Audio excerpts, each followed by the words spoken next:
Hello, আসসালামু আলাইকুম। Welcome জানাচ্ছি নতুন আরও একটি ভিডিও দেখার জন্য। কেমন আছেন আপনারা সবাই, আমার প্রাণের আপু ভাইয়ারা? নিশ্চয়ই ভালো আছেন আল্লাহর অশেষ রহমতে। আলহামদুলিল্লাহ, আমিও বেশ ভালো আছি।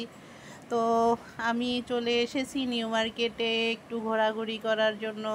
দেখতেই পাচ্ছেন নিউ মার্কেটের কাচের জিনিসের দোকানগুলা আপনাদের সাথে একটু শেয়ার করি। তাই টুকটাক কিছু কেনাকাটার জন্য চলে এসেছি। বিশেষ করে আমার একটা ছাতার খুব প্রয়োজন ছিল, ছাতার জন্য চলে এসেছি। তো বান্ধবীকে বললাম চলো যাই নিউ মার্কেটে, একটু ঘুরে আসি, একটু ফুচকা খেয়ে আসি, তাহলে চলো যাই। তো যেই কথা সেই কাজ, বেরিয়ে দুইজনে এসে পড়েছি। এসে টুকটাক নিজের প্রয়োজনীয় জিনিসগুলা নিয়ে নিলাম। আর এখানে আপনাদের সাথে একটু দোকানগুলাকে শেয়ার করে দিচ্ছি। কেমন লাগছে বলুন তো? জিনিসগুলো অনেক ইউনিক, তাই না? তো কে কোনটা পছন্দ করেন, কোন জেলা থেকে দেখছেন অবশ্যই কমেন্টে জানাবেন। আর যারা নিউ মার্কেটের কাছাকাছি আছেন তারা তো অবশ্যই সরাসরি এসে নিয়ে যাবেন। তো দেখতেই থাকুন, আমার সঙ্গেই থাকুন। ভিডিওটা ভালো লাগলে অবশ্যই সাবস্ক্রাইব করে লাইক দিয়ে শেয়ার করে দিবেন। তো এখানে সব দোকানপাট এত সুন্দর করে সাজিয়ে গুছিয়ে রেখেছে, একদম খুব সুন্দর করে সাজিয়ে গুছিয়ে রেখেছে।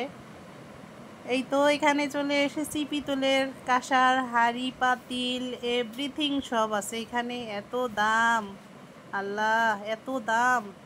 মানে এই কাঁসার হাঁড়ি পাতিলের এত দাম কেন বুঝতেই পারছি না, এত দাম কিসের জন্য?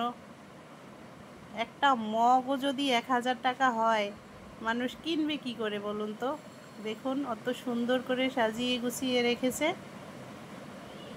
তো ভালো লাগলে অবশ্যই চ্যানেলটি শেয়ার করে দিবেন, সাবস্ক্রাইব করে পাশে থাকবেন, পাশে থাকা বেল বাটনটিকে অন করে দিবেন।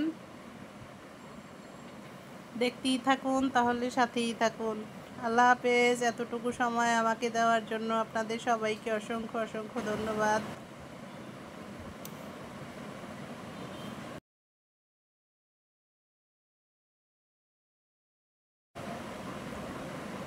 দেখেন সব কিছু গুছিয়ে গাছিয়ে আপনাদের সাথে শেয়ার করেছি। এই যে কিউট কিউট জিনিসগুলা এত সুন্দর লেগেছে, আপনাদের সাথে শেয়ার না করলে কি হয় বলুন তো? অনেক ইউনিক, দেখতে খুবই সুন্দর, মাশাআল্লাহ। তো একটুখানি ছোট ভিডিওই আপনাদের সাথে শেয়ার করে দিলাম। মন ভালো লাগেনি তাই ভিডিও বানাতে ইচ্ছা করেনি। এখানে ঘুরে ফিরে চলে যাচ্ছি বাসায়, তাই নিউ মার্কেটটা আপনাদের সাথে একটু শেয়ার করে যাচ্ছি। তো ভালো থাকবেন সবাই, খুব ভালো থাকবেন। আর কমেন্টে জানাবেন কেমন লাগে। এই তো এই পর্যন্তই আজকে। আল্লাহ হাফেজ সবাইকে।